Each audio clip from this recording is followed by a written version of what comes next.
Today on the Brad Link, we're going to show you how to automate collecting your wedding guest addresses.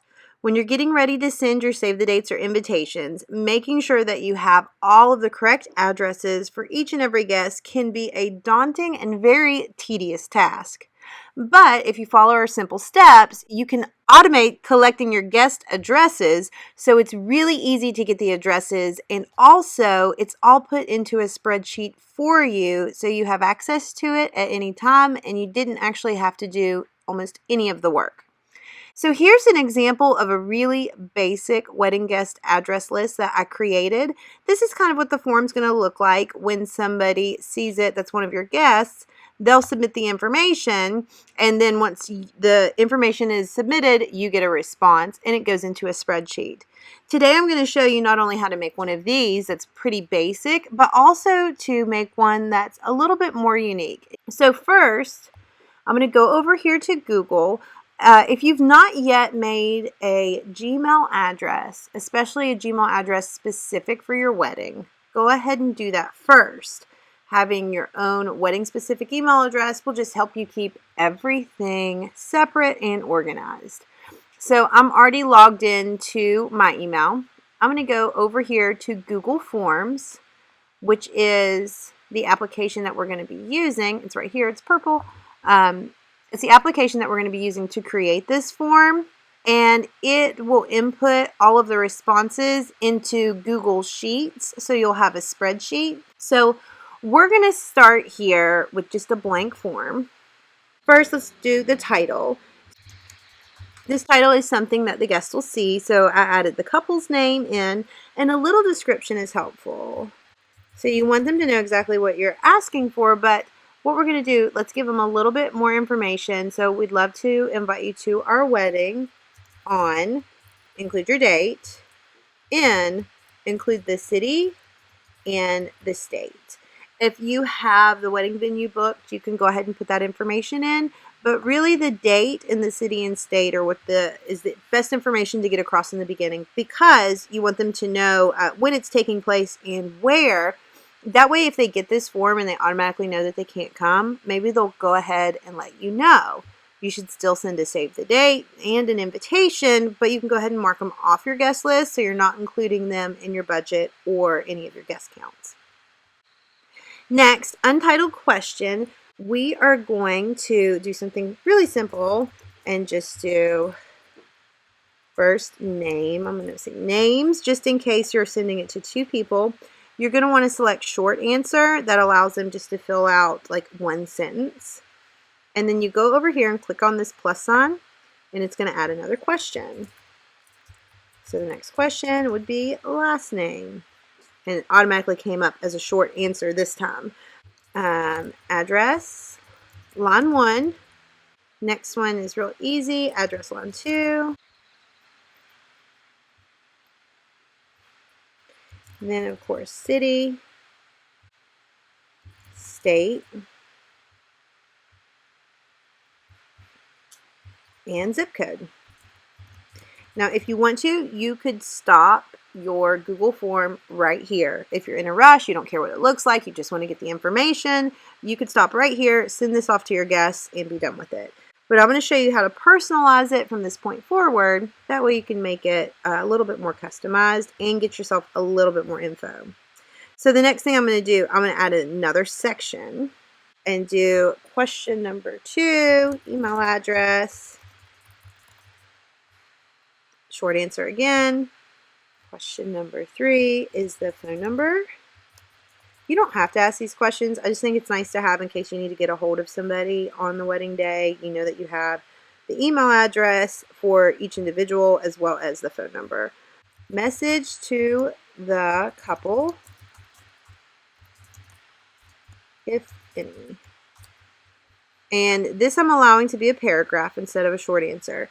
It doesn't necessarily have to be a message to the couple. The reason why I put this in is, again, if they see that date in the city and state where the wedding is located and they know right off the bat that they can't come, I'm hoping the message to the couple will say, oh, we're so excited that you're getting married, but we're not going to be able to attend. Or any special accommodations needed. Another question that you could potentially ask is any song requests. I do see that on RSVP sometimes. And again, I would let this be a paragraph in case they want to do a bunch. So that's kind of all the questions that we have for an example. You don't have to use all of them, but it's nice to have all of this information. But the next thing we want to do is give some information to the wedding guests. So this time I'm going to add a text box. Now you also have the option to add photos as well as a video and just change the overall look of how this thing looks. So we'll go ahead and do that. What I'm going to do, if you see this is how you add things.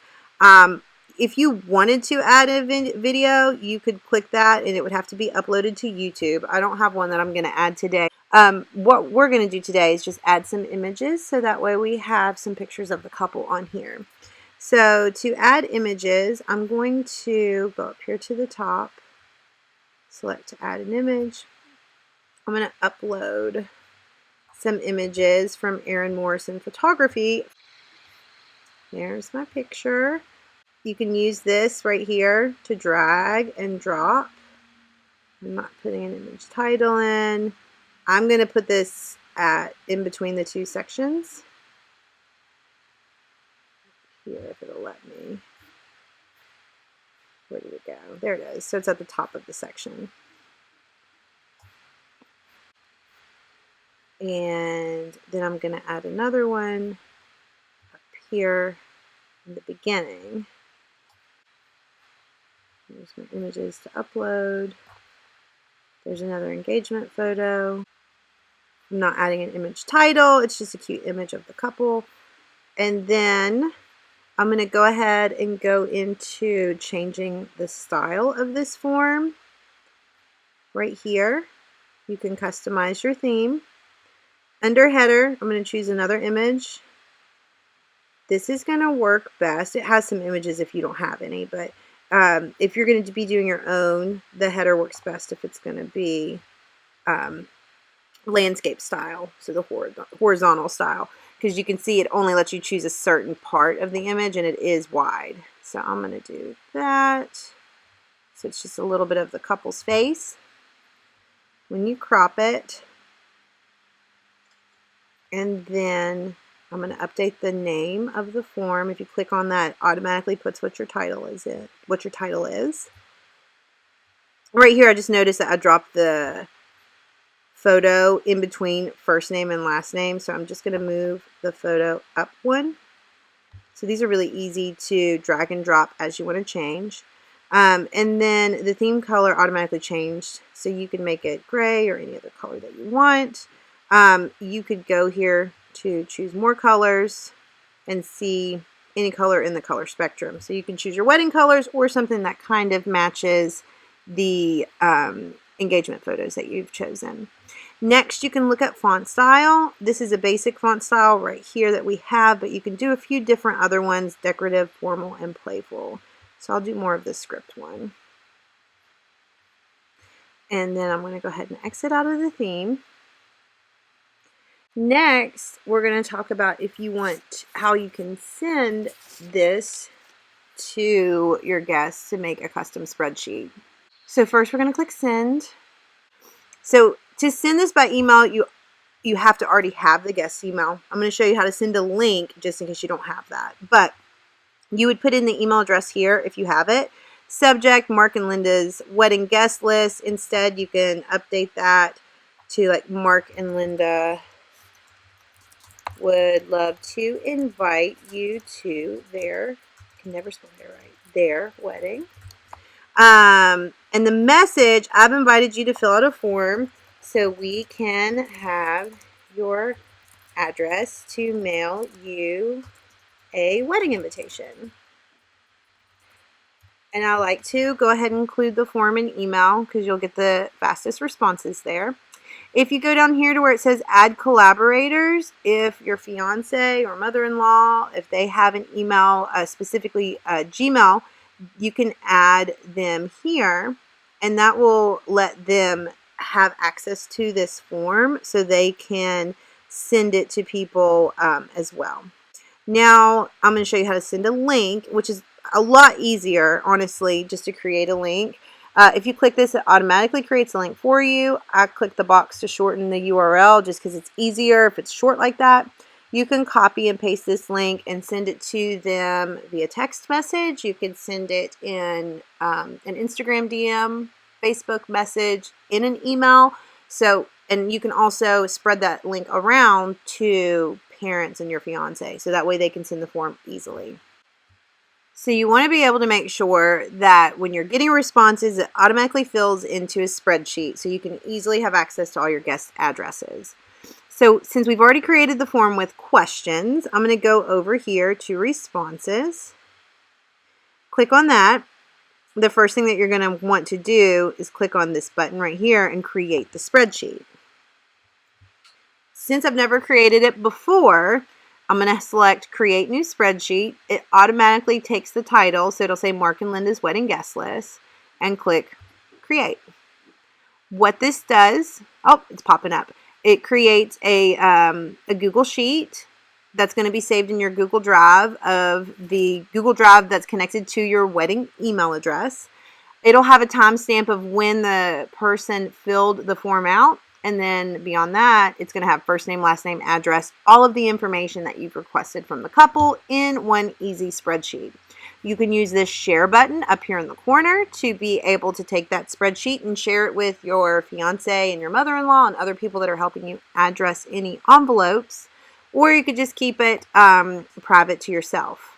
So I'm going to show you what it looks like when somebody fills the form out. Up here, this little I is for preview. So if I had time, I'd probably go back and choose another photo because I don't like how grainy that is. And that's just because I didn't have the correct size. When I was choosing the photo, I had a web size instead of a larger file. But you can go through and make sure that you like the way the pictures look, that you like the colors and the branding.